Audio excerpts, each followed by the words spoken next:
Hello and welcome to the Bhagavatam. Today we're continuing with the pastimes of Krishna in the 10th canto, chapter 61.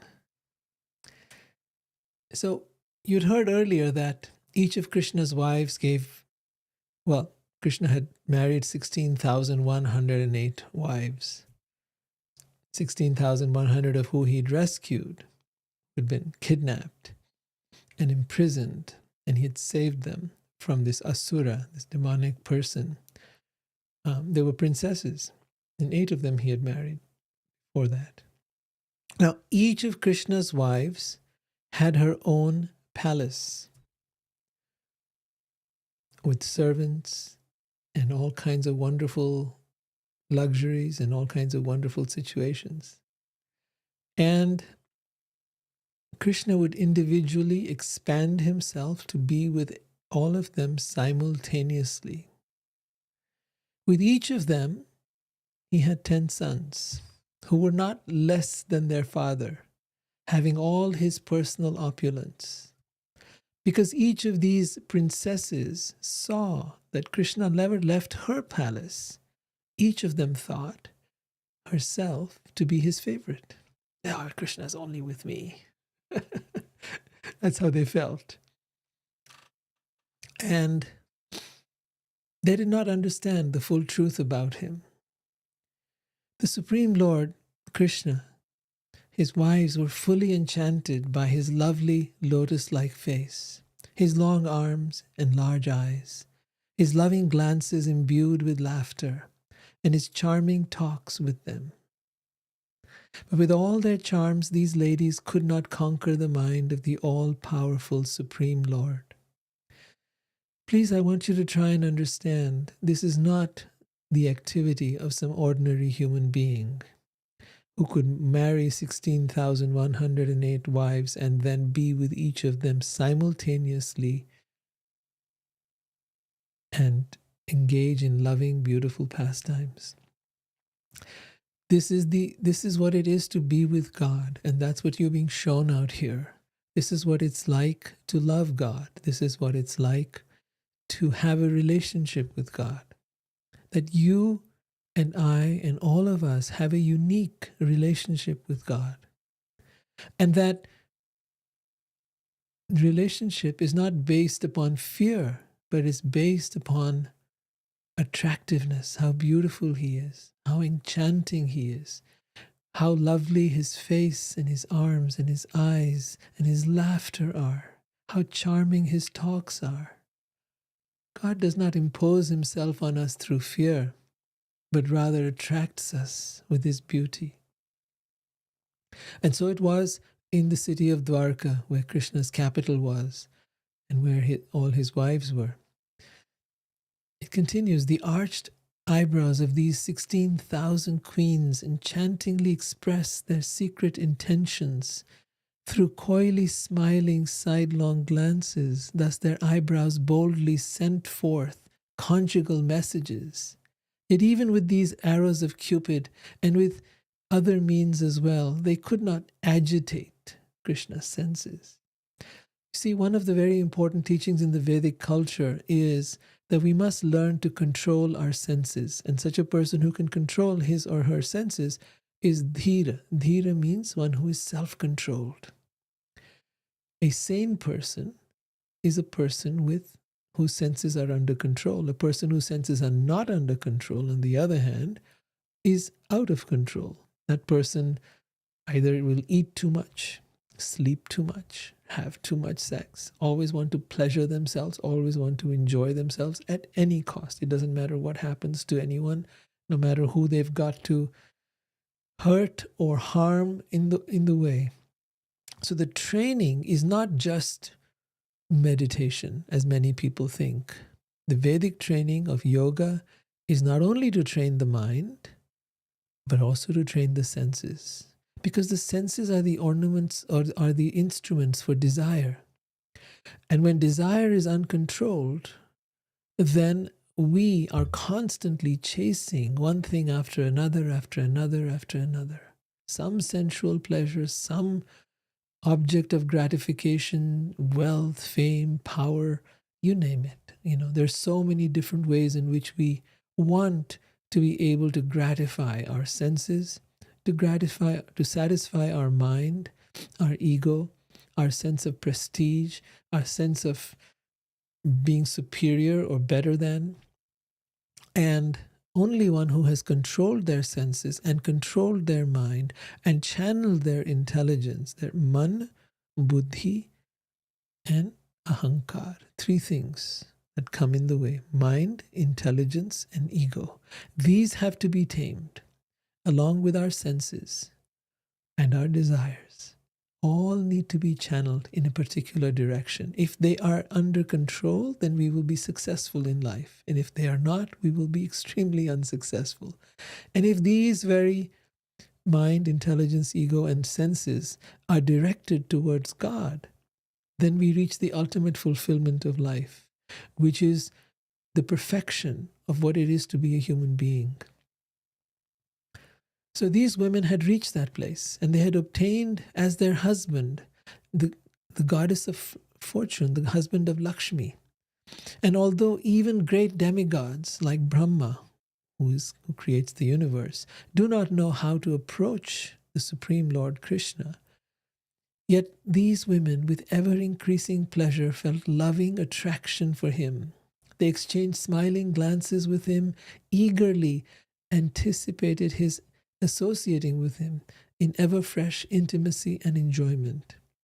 Although the Supreme Lord's queens each had hundreds of maidservants, they chose to personally serve him by approaching him humbly, offering him a seat, worshipping him with excellent paraphernalia, bathing and massaging his feet, giving him pan to chew, fanning him, anointing him with fragrant sandalwood paste, adorning him with flower garlands, dressing his hair, arranging his bed, bathing him, and presenting him with various gifts.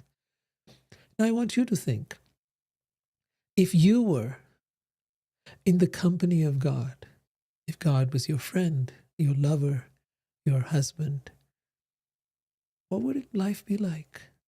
How would you like to show your love? What would it be for you? What is your way in expressing love for God?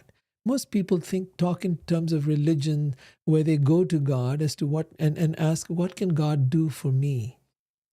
But here things are turned around. It's not about what God can do for me. And no, I want nothing. You have given me everything.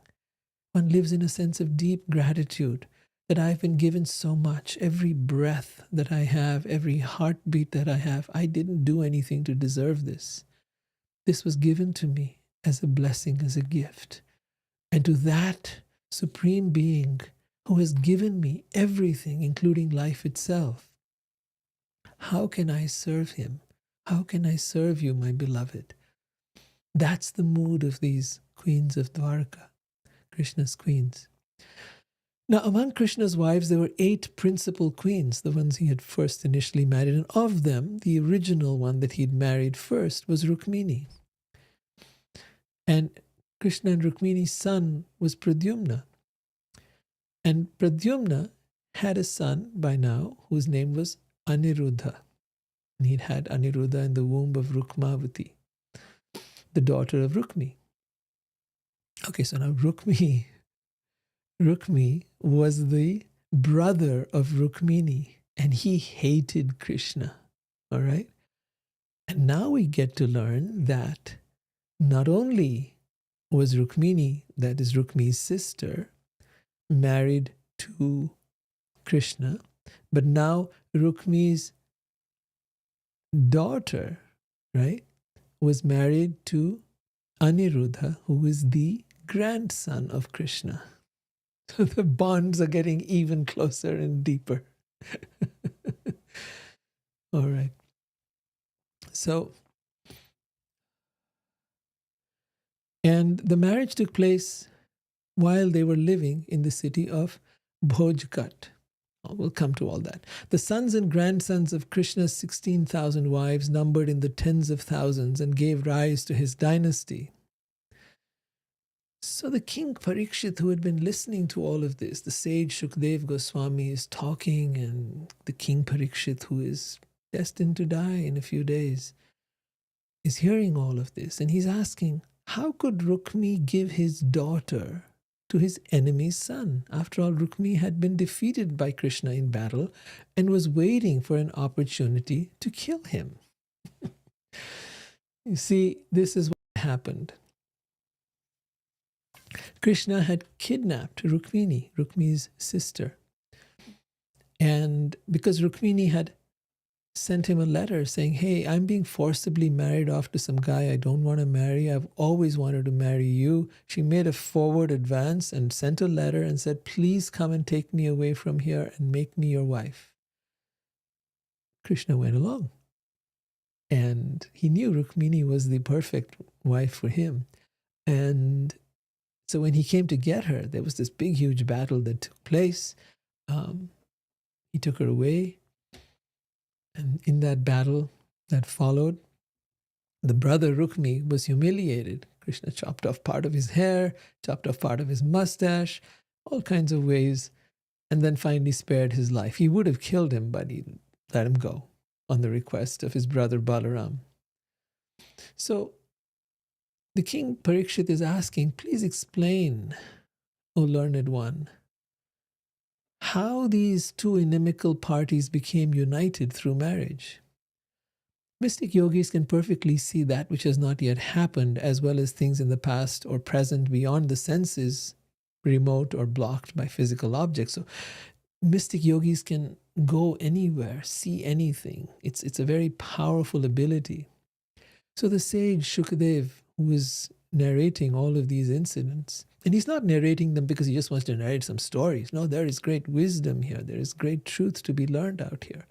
That is why the truth and the wisdom of it all is delivered through these narratives, through these stories, this leela, these pastimes. So Shukadev said, at her Swayamvar ceremony, so there was a ceremony in which the daughter of Rukmi was to be married, Rukmavati, that was her name. She herself chose Pradyumna, who was the re-embodiment of Cupid. So Cupid had now taken birth as Pradyumna, as the son of Rukmini, and Krishna. And Pradyumna again had to fight to get Rukmavati. Pradyumna defeated the assembled kings in battle and took her away. See, Krishna had married Rukmi's sister. Now Krishna and Rukmini's son Pradyumna got married. And Pradyumna had married Rukmavati, Rukmi's daughter. And finally, the son of Pradyumna and Rukmavati, whose name was Aniruddha, was married to Rukmi's granddaughter, Rochana. 3 generations. Rukmi had to deal with his sister getting married to Krishna, the sisters, and then his own daughter getting married to the son of Krishna and Rukmini, and then his granddaughter was getting married to Aniruddha, the grandson of Krishna and Rukmini. So although Rukmi was this guy whose hair Krishna chopped off and everything, as you remember, right? And humiliated him because he'd been chasing Krishna and he'd tried to kill him and attacked him because he thought Krishna's kidnapping my sister and he wanted his sister to marry somebody else and not Krishna. So it was all this big, drama. So this guy Rukmi always remembered his enmity towards Krishna, who had insulted him. That's how he felt. And although he considered the marriage of his sister with Krishna to be irreligious, he wanted to please his sister at the same time, bound as he was by the ropes of affection. So on the joyous occasion of the marriage of the grandson Aniruddha and Rochana, his granddaughter Rochana and Krishna's grandson Aniruddha, Queen Rukmini, so on the joyous occasion of the marriage, Queen Rukmini, Balaram, Krishna and several of their sons went to the city of Bhojkat where Rukmi lived. Right? So at this point, they're all going there, and we have Krishna and Balaram, the 2 brothers. Of course, this is when they're a little younger.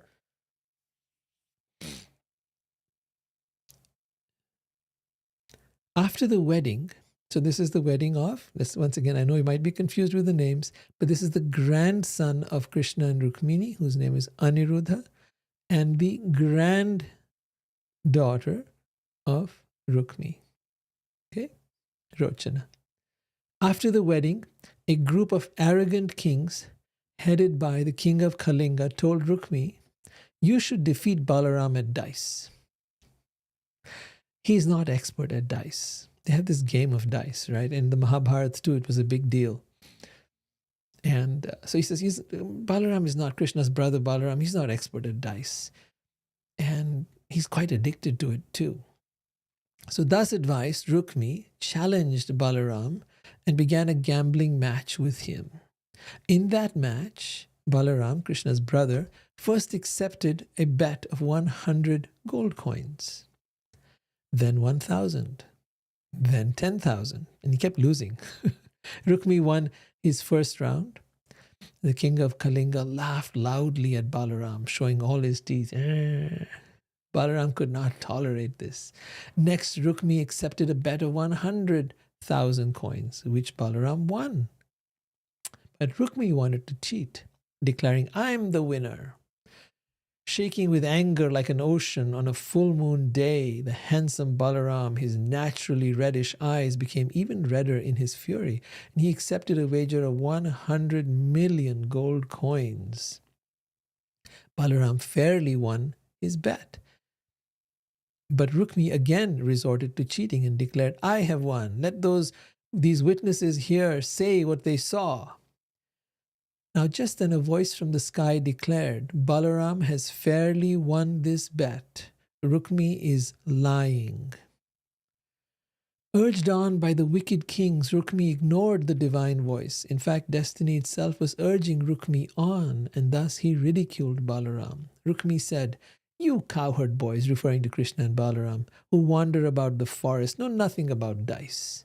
Playing with dice and sporting with arrows are only for kings, not for the likes of you." So now he's ridiculing. He's gone one step further.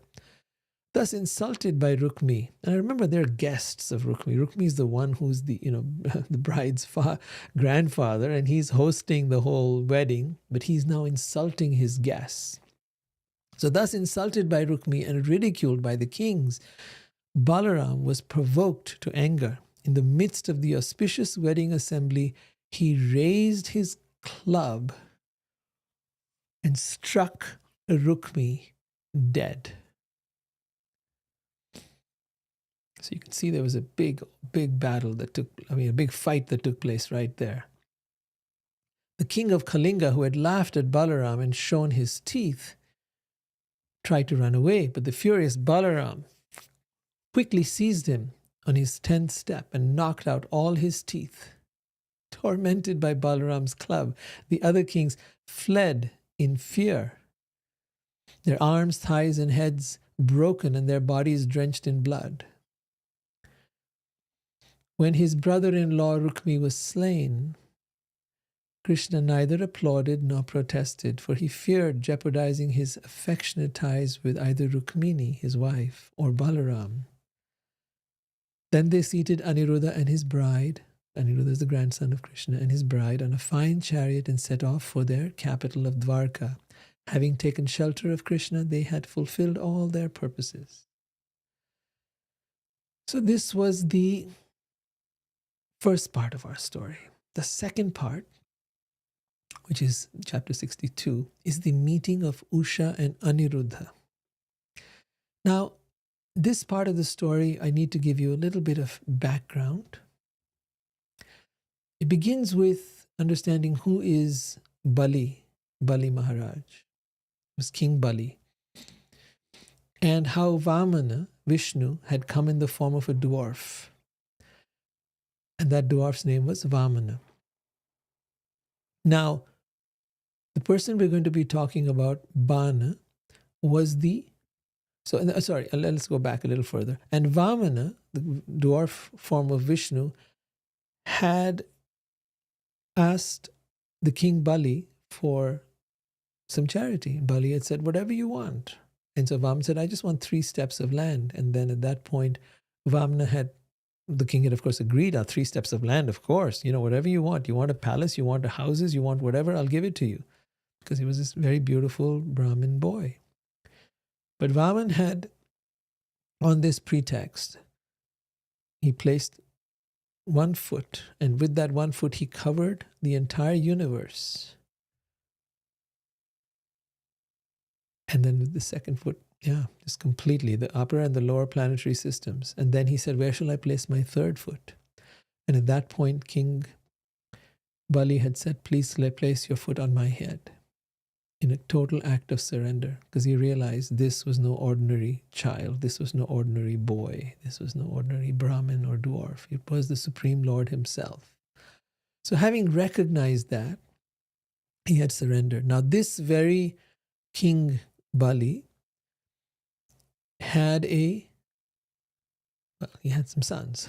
Bana was the oldest of the 100 sons fathered by the great saintly King Bali. Now, it's interesting. Bali was a saintly king, and yet he was the king of the Asuras. Asura, some people translate that word as demon. I don't know. Most of the time, are people who are averse to God, averse to Vishnu, averse to the Supreme Lord. That part is true. And you can therefore say people who are averse to God could be called Asuras. But that doesn't mean they are demons with some horns or something like that crazy stuff, no. So anyway, Bana was the oldest of the 100 sons fathered by the great saintly King Bali, who gave the whole earth in charity to Vishnu when he appeared as Vamana. Bali had actually conquered the entire universe. And that's when all the devas had been troubled and they had come to Vishnu and they had asked him, please help us. And so Vishnu had come in the form of Vamana to get back the kingdom of the devas and give it back to them. Now, this Bali had a son called Bana, Banasura, and Bana was a great devotee of Shiva. His behavior was always respectable. He was generous, intelligent, truthful, and firm in his vows. So these are good qualities. And the beautiful city of Shonitapur was under his dominion. Because Shiva had favored him, the devas, the demigods, waited on Bana like menial servants. So basically because of his association with Shiva, everyone honored Bana, although Bana was an Asura. Once when Shiva was dancing his Tandav Nritya, so Shiva is normally in a state of meditation, and once when he was dancing in his Tandav Nritya, which is usually done when is in the mood of, the time comes for the destruction of the universe. And that happens cyclically from time to time. There is the destruction of the universe, and then it's again recreated. Shiva is responsible for that destruction of the universe. So once when Shiva was dancing his Tandav Nritya while destroying the universe, Bana had satisfied Shiva by playing a musical instrument, accompanied with his 1,000 arms. He had been given this blessing from Shiva to have 1,000 arms. Shiva, the Lord and Master of all created beings, the compassionate refuge of his devotees, gladdened Bana by offering him the benediction of his choice. Bana chose to have Shiva as the guardian of his city. See, Banasura was intoxicated with his strength. Now, from Shiva, he had gained all kinds of boons and all kinds of blessings. And so he was intoxicated by all the blessings he had received from Shiva. One day when Shiva was standing beside him, Banasura touched Shiva's lotus feet with his helmet, which shone like the sky, and said, "O Mahadev, O Shiva, I bow down to you. You are the spiritual master and controller of the worlds. You are like the heavenly tree that fulfills the desire of those whose desires are unfulfilled." See, many people approach Shiva like that, forgetting their desires fulfilled. Shiva and his wife Parvati or Durga, they approach them to get their desires fulfilled. Most people have desires, lots of desires. And so Shiva and Parvati are very merciful, and they will give people what they desire. But when people come to Krishna, it's not the same. Krishna is not interested in giving people their desires. He's rather asks you, give up all your desires. Give up all your worries. Yes, you have to do your duty. You got to take care of your family. You got to take care of your house. That's perfectly okay. But don't burden yourself with all kinds of desires.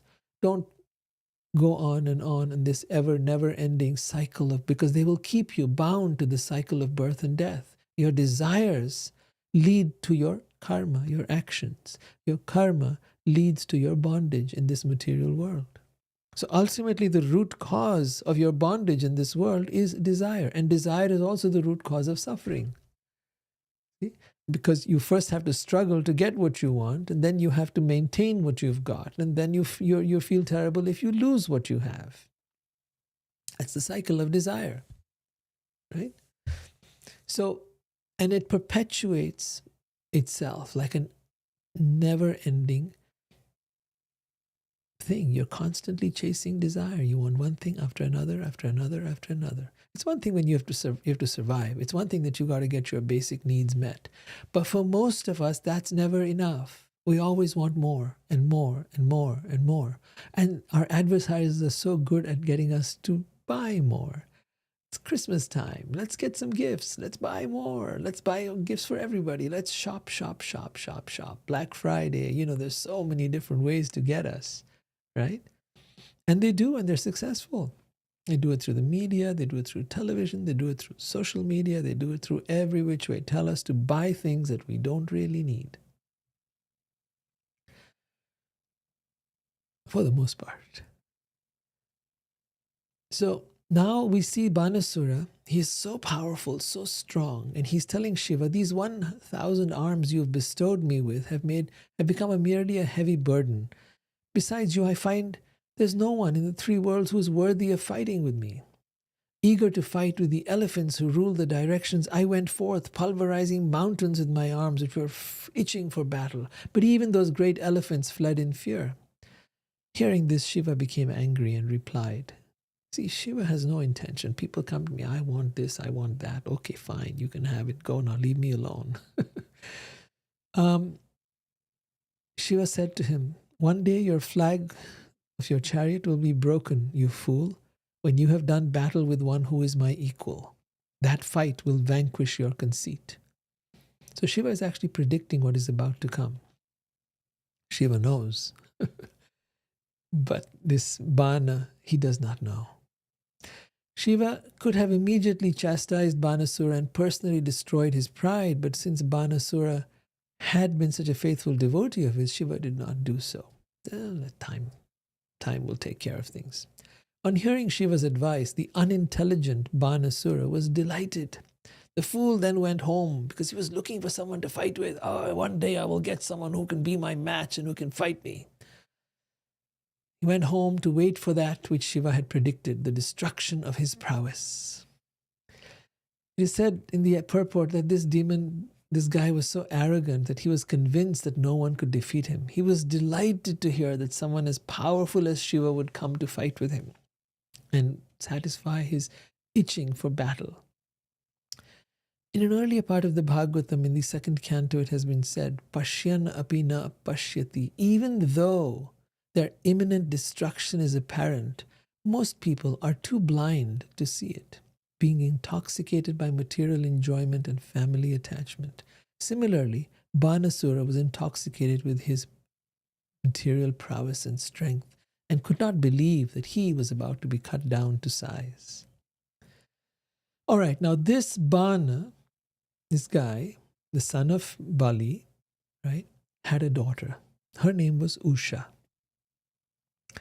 And one day, Usha, because her father was such a great devotee of Shiva, she also got to see Shiva and Parvati together, Shiva and his wife Parvati together.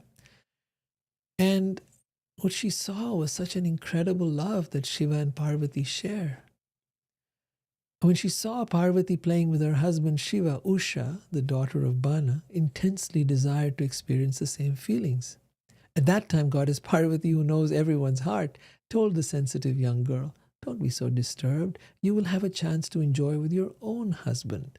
Hearing this, Usha thought to herself, but when? And who will be my husband? In response, Parvati told her, the man who approaches you in your dream on the 12th lunar day of the bright fortnight of the moon, Vishakha, will become your husband, O princess. And thus it happened that one day in a dream, Bana's daughter, the young maiden, unmarried, Usha, had an amorous encounter with the son of Pradyumna, whose name was Aniruddha. So who is that? He's the grandson of Krishna. Krishna's son is Pradyumna, and Pradyumna's son is Aniruddha. Okay? And though she had never before seen or heard of this person, in her dream, when she saw him, she fell in love with him.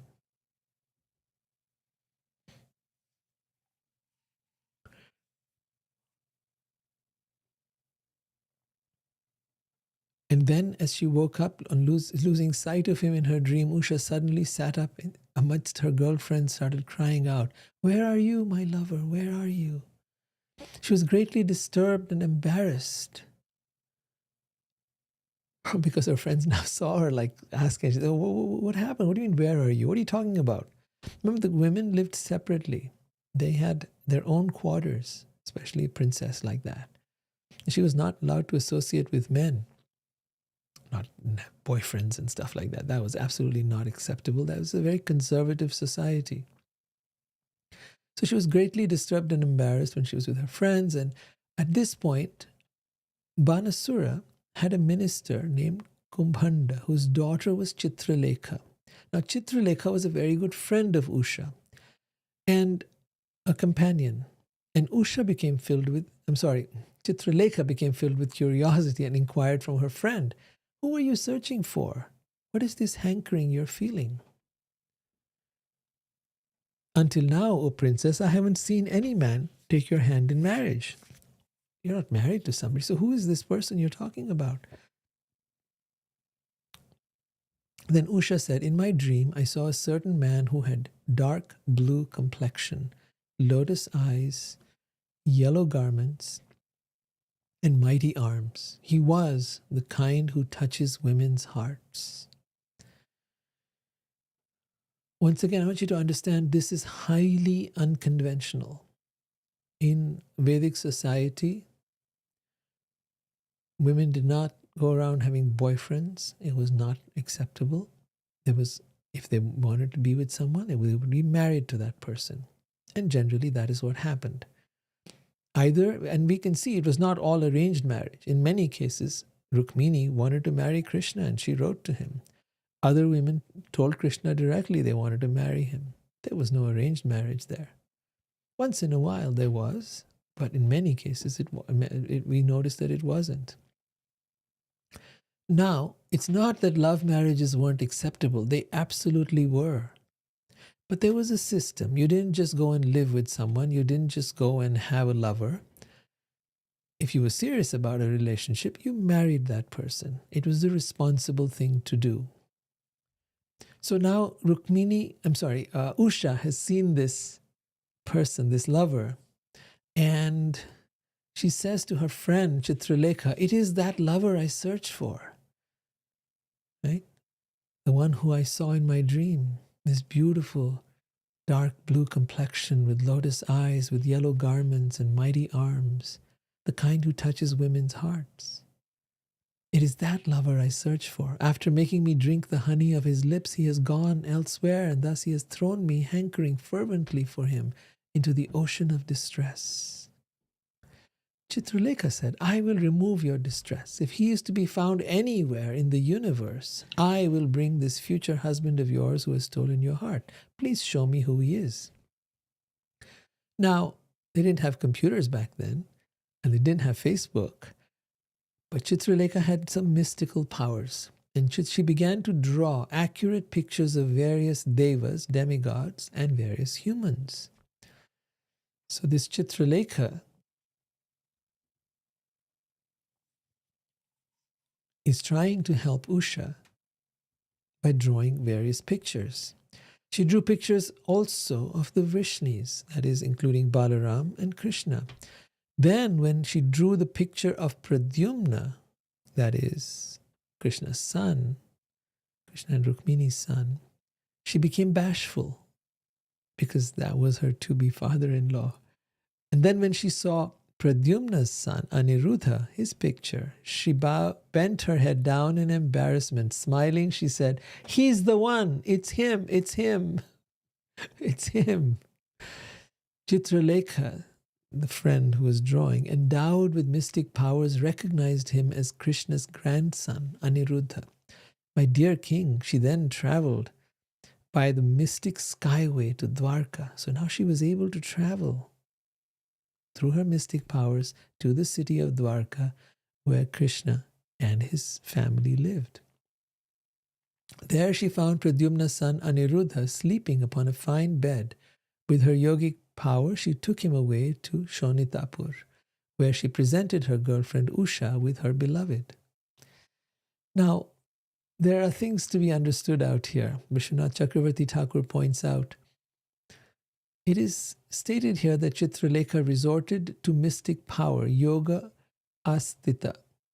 When she arrived at Dwarka, she found herself unable to enter Krishna's city. At that time, Narad Muni instructed her in the mystic art of entering. So Narad Muni is behind this too. He's like, no, I want you to go do this, because they're meant to be together, Usha and Aniruddha. Some authorities also say that Chitralekha is herself an expansion of Yogamaya. All right. When Usha beheld Aniruddha, the most beautiful of men, her face lit up with joy. She took him to her private quarters where men were forbidden even to be seen, and there she enjoyed with him.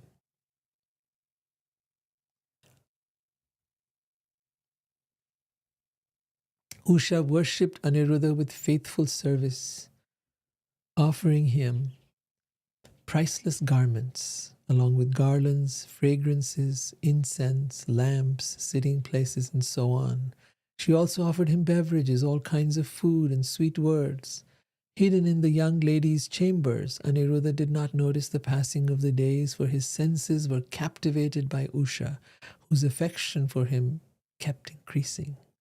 The female guards eventually noticed unmistakable symptoms of romantic involvement in Usha, who was being enjoyed by the Yadu hero and showing signs of conjugal happiness. The guards went to her father, Banasura, and told him, "O king, we have detected in your daughter the kind of improper behavior that spoils the reputation of a young girl's family." See, the problem was the guards feared that if the father, Banasura, found out about Usha's activities from some other source, then he would severely punish them, and thus they personally informed him that his young daughter was no longer innocent. They said, "We have carefully been watching over her, never leaving our posts, O master, so we cannot understand how a man has entered into her chambers and has corrupted her even within the palace walls." Very agitated by this news, Banasura rushed at once to the lady's quarters, and there he saw Aniruddha. Banasura saw before him Cupid's own son, that is Pradyumna's own son, possessed of unrivaled beauty with dark blue complexion, yellow garments, lotus eyes, and formidable arms. His face was adorned with effulgent earrings and hair, and also with smiling glances. He sat opposite his most auspicious lover, playing dice, and there hung between his arms a garland of spring jasmines that had been smeared with kumkum powder from her breasts. When he had embraced her, Banasura was astonished to see all this. So as a father, he was shocked. And so his guards came along. Banasura was shocked at Aniruddha's boldness. The prince was calmly sitting in the young girl's quarters, playing with Bana's supposedly unmarried daughter. And in the context of strict Vedic culture, this was an unbelievable thing to witness. Seeing Banasura entered with many armed guards, Aniruddha raised his iron club and stood resolute, ready to strike anyone who attacked him. He resembled death personified, holding his rod of punishment. As the guards converged on him from all sides, trying to capture him, Aniruddha struck them just as the leader of a pack of boars strikes back at dogs. Hit by his blows, the guards fled the palace, running for their lives, with shattered heads, thighs, and arms. But even as Aniruddha was striking down the army of Bana, that powerful son of Bali, Bana, angrily caught him with his mystic Nagapasha ropes. So this is a very mystical kind of ropes that he had, and with that he captured Aniruddha. When Usha heard of Aniruddha's capture, she was overwhelmed with grief and depression. Her eyes filled with tears and she wept. The Acharyas explain, as our gurus explain, that Banasura could not actually capture the powerful grandson of Krishna.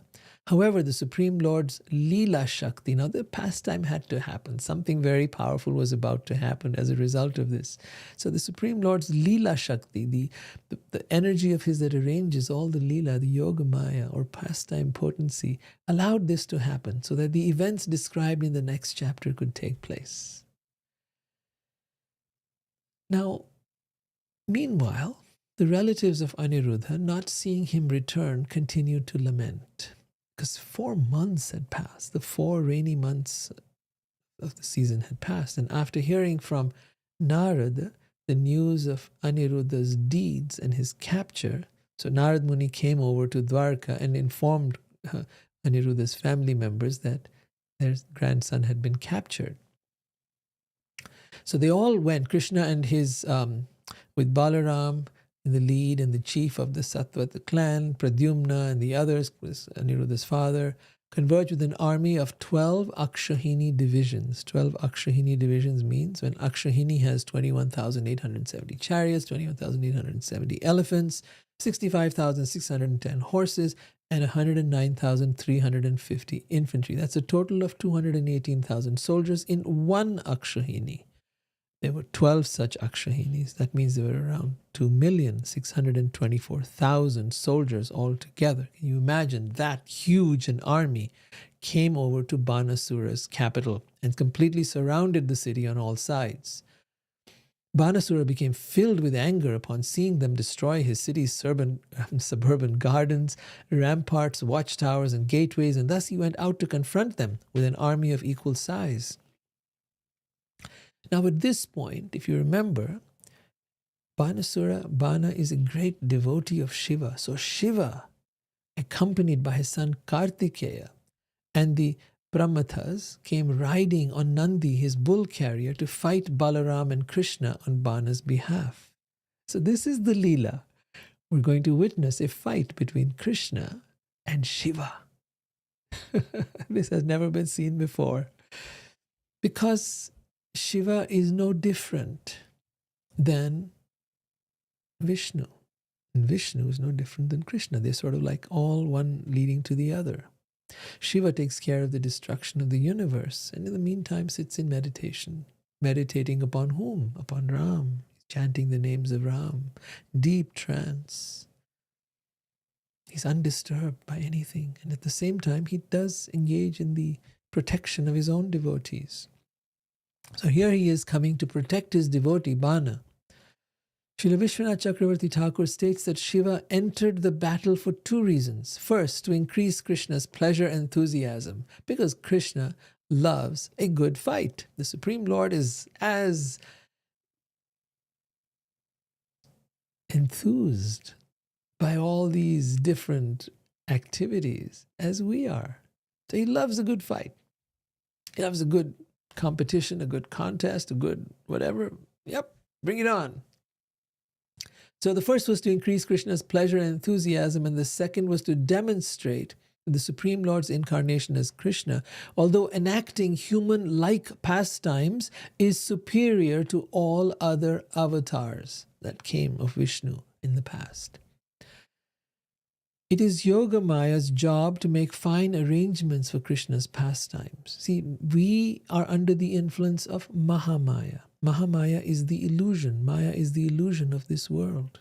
We are all under that illusion. We believe, because of that illusion, that this body is me. We identify with our thoughts. We identify with our possessions, with our relatives. That is all under the influence of this illusion. When we die, we leave the body, we come out of it, and then we realize, I was just having a dream. And this dream, which seemed so real when we were in it, is the work of Maya. That's what you call the Matrix in the movie, The Matrix. But they're referring to Maya. Okay, they just made a different word, but the Sanskrit yogis and rishis, the saintly people of that time, called it Maya. So there's two kinds of Maya. There's Mahamaya, which is what we are caught up in, and then there's Yoga Maya. Yoga Maya is what facilitates Krishna's pastimes when he comes to this world. She arranges all kinds of events and all kinds. She's the organizer. She's like the, I'm not sure what the correct word would be, but when you have an entertainment kind of situation and you have someone who is like the director of the movie, right? You have a director. That person is what Yogamaya is doing. She's facilitating all of Krishna's Leela. Krishna is not captivated by Maya. Krishna is always free of both Mahamaya and Yogamaya, but Yogamaya is there to serve him. On the other hand, we serve Mahamaya. We serve the illusion. We are captivated by the illusion of this world. Krishna is not captivated by any of that. It is there serving him. And one who becomes a devotee of Krishna, you will find that even this Mahamaya will begin to serve you and support you in your service to the Supreme Lord. So as Shiva was coming, a most astonishing, tumultuous, and hair-raising battle then commenced, with Krishna matched against Shiva. Shiva coming down on Nandi, and the battle is going to take place between Krishna and Shiva. There is Shiva, and there is Krishna. And there's going to be a huge fight. Once again, Krishna and Shiva. So, Balaram was fighting with Kumbhanda and Kumbhakarna, Samba and Bana's son, and Satyaki with Bana. And Krishna, of course, was fighting with Shiva or Shankara, and Pradyumna was fighting against Kartikeya, that is Shiva's son. Meanwhile, Brahma and the other devas, the demigods, along with the Siddhas, Charanas, and other great sages, as well as the Gandharvas, Apsaras, and Yakshas, all came in their celestial airplanes, which are probably UFOs, to watch. With sharp-pointed arrows discharged from his bow, Sharanga, Krishna drove away the various followers of Shiva. Shiva, the wielder of the trident, shot various weapons at Krishna, but Krishna was not in the least perplexed. He neutralized all those weapons with appropriate counter-weapons. Krishna counteracted a Brahmastra. Brahmastra is like a nuclear weapon, with another Brahmastra. So now you have literally that kind of aerial warfare that you see sometimes. Even in today's time, we're getting ready for stuff like that, missile warfare. So Krishna's counteracting a Brahmastra with another Brahmastra, a wind weapon with a mountain weapon, a fire weapon with a rain weapon. So these were done by mystical powers. They had mystical powers to throw these kind of incredibly powerful weapons. And Krishna was able to counteract. And even Shiva's own Pashupat weapon, Krishna countered with his Narayan Astra.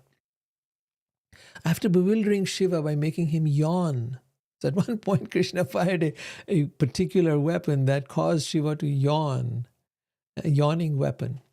Krishna then proceeded, and while Shiva was yawning, he proceeded to strike down Banasura's army with his sword, club, and arrows. Just within a few moments, wiped them out.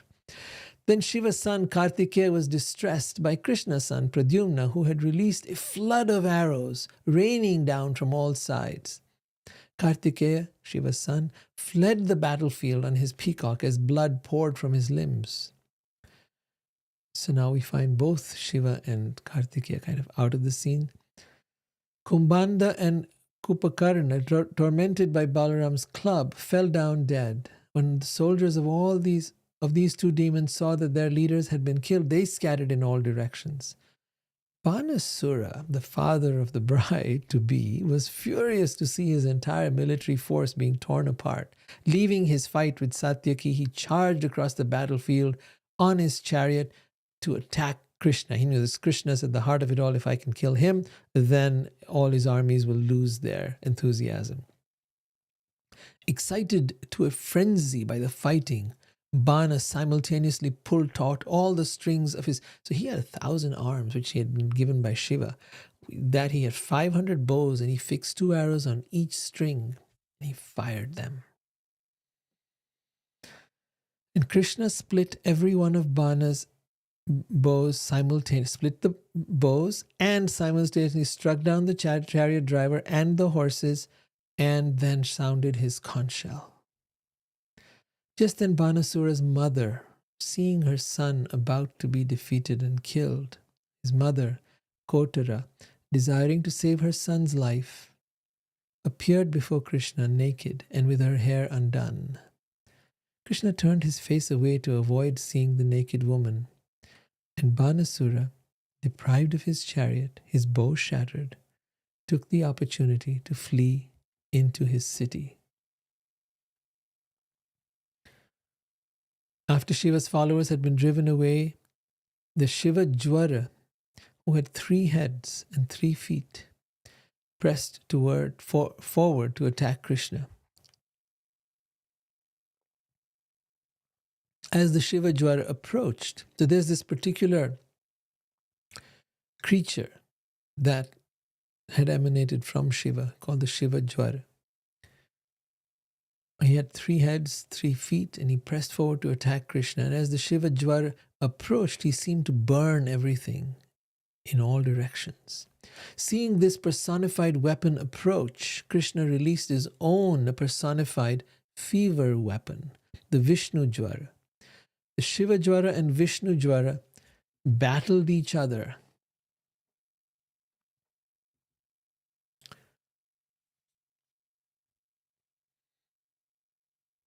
Shiva Jwara, overwhelmed by the strength of the Vishnu Jwara, cried out in pain, and finding no refuge, the frightened Shiva Jwara approached Krishna, hoping to attain his shelter.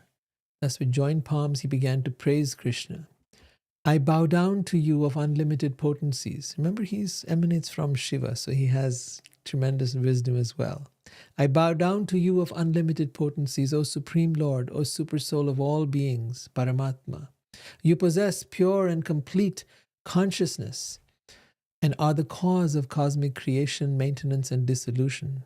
Perfectly peaceful, you are the absolute truth to whom the Vedas indirectly refer. I take shelter of you, the negation, you who are the negation of the illusory energy Maya. You destroy Maya. Where you are present, Maya cannot exist, he's saying. I take shelter of you who are the negation of the illusory energy Maya. You perform pastimes to maintain the devas, the demigods, the saintly persons, and the codes of dharma for this world. By these pastimes, you also kill those who stray from the right path and live by violence. Instead, in your perfect present incarnation, you have come to relieve the earth's burden of such evil people. I am tortured by the fierce power of your weapon, this fever weapon, this Vishnu Jwara, which is cold yet burning. All embodied souls must suffer as long as they remain bound to material ambitions and thus averse to serving your feet. The Supreme Lord Krishna said, O 3-headed one, I am pleased with you. May your fear of my fever weapon be dispelled, and may whoever remembers our conversation here have no reason to fear you. Shiva Jwara then bowed down to the infallible Sri Krishna and went away. Now Banasura came back again. He came back he had gone into his city, but this time he came back, riding forth on his chariot to fight Krishna. Carrying numerous weapons in his 1,000 hands, the terribly infuriated Asura shot many arrows at Krishna. As Bana continued hurling weapons at him, Krishna began using his razor-sharp chakra. And that's Krishna with his chakra. His chakra is called the Sudarshan chakra. It's a disc-like weapon. Right? And with that, with his razor-sharp chakra, Krishna began to cut off Banasura's arms as if they were tree branches. Shiva felt compassion for his devotee Banasura, whose arms were being cut off, and thus Shiva approached Krishna and said, "My dear Krishna, you alone are the absolute truth, the supreme light, the mystery hidden within the verbal manifestation of the absolute. Those whose hearts are spotless and pure can see you, for you are uncontaminated like the sky. Your current descent in the material realm, O Lord of unrestricted power, is meant for upholding the principles of justice and benefiting the entire universe. We, the devas, the demigods, each depend on your grace and authority to develop and maintain the 7 planetary systems. You are the original person, one without a second, transcendental and self-manifest. Uncaused, you are the cause of all, and you are the ultimate controller of everything. Brahma, the demigods, and the sages, and I have all surrendered wholeheartedly unto you, who are our dearmost self. You are as dear to us as ourself and the Supreme Lord. We worship you to be free from material life. You are the maintainer of the universe and the cause of its creation and demise. Equipoised and perfectly at peace, you are the true friend, self and worshipable Lord. You are one without a second and the shelter of all the worlds and all souls. One who has attained this human form of life as a gift from God, yet who fails to control his senses and honor your feet, is surely to be pitied, for he is only cheating himself. That mortal who rejects you, you who are his true self, his dearmost friend and Lord, for the sake of sense objects, whose nature is just the opposite, meaning sense objects pose as your friend, but ultimately betray you, ultimately let you down, whether that's your body, whether it's the person who you think is your love of your life. Yeah, we don't know. Even the body ultimately lets you down through disease and old age and death. So you've devoted your life to this body. You've devoted your life to pleasing the mind and the senses, but all of them let you down. Right? But not Krishna. So the sense objects are just the opposite. For a person who gives Krishna up to devote themselves to the temporary things of this world, refuses nectar and instead consumes poison. This Banasura is my dear and faithful follower, and I have awarded him freedom from fear. Therefore, please grant him your mercy, just as you showed mercy to Prahlad, who was the son of Hiranyakashipu, and therefore the king of the demons as well, king of the Asuras. But Prahlad was a great devotee. So just as you gave mercy to Prahlad, accept him as your great devotee, please give shelter to this Banasura, who is my devotee. So Krishna replied, my dear Shiva, for your pleasure, we must certainly do what you have requested of us. I fully agree with your conclusion. I will not kill this demonic son of Virochani, for I gave Prahlad benediction that I would not kill any of his descendants. It was to subdue Banasura's false pride that I severed his arms and I slew his mighty army because it had become a burden upon the earth. This demon, this Asura, who still has 4 arms, will be immune to old age and death, and he will serve as one of your principal attendants. Thus he will have nothing to fear on my account.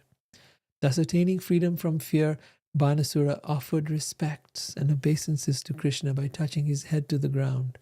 Bana then seated Aniruddha, so that's his daughter. Now he's accepting Aniruddha as his son-in-law, and his daughter Uma, right, who now became Aniruddha's bride, seated them on the chariot and brought them before Krishna. Krishna then placed Aniruddha and his bride, both beautifully adorned with fine clothes and ornaments, and surrounded them with a full army division. So they would now go to Krishna's capital in Dwarka and get married there. Krishna then took leave of Shiva and departed. Soon they entered their capital city, Dwarka. The city was lavishly decorated with flags and victory arches, and its avenues and crossways were all sprinkled with water. As conch shells and drums resounded, their relatives, the priests, Brahmins, and the general population all came forward to greet them. Whoever rises early in the morning and remembers Krishna's victory in his battle with Shiva will never experience defeat. With that, we end the reading from Srimad Bhagavatam today. If you have any questions, please ask right now, or feel free to write them in the comments.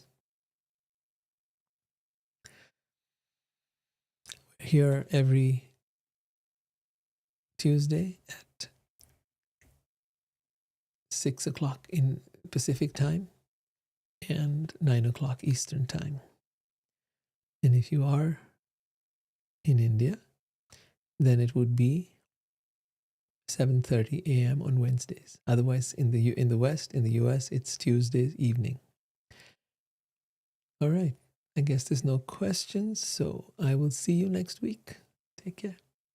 Jai Shri Krishna. Hare Krishna. Thank you so much for being here. Thank you for your wonderful support and for your presence. I couldn't do this without you. You're my encouragement. You're my support. So thank you so much.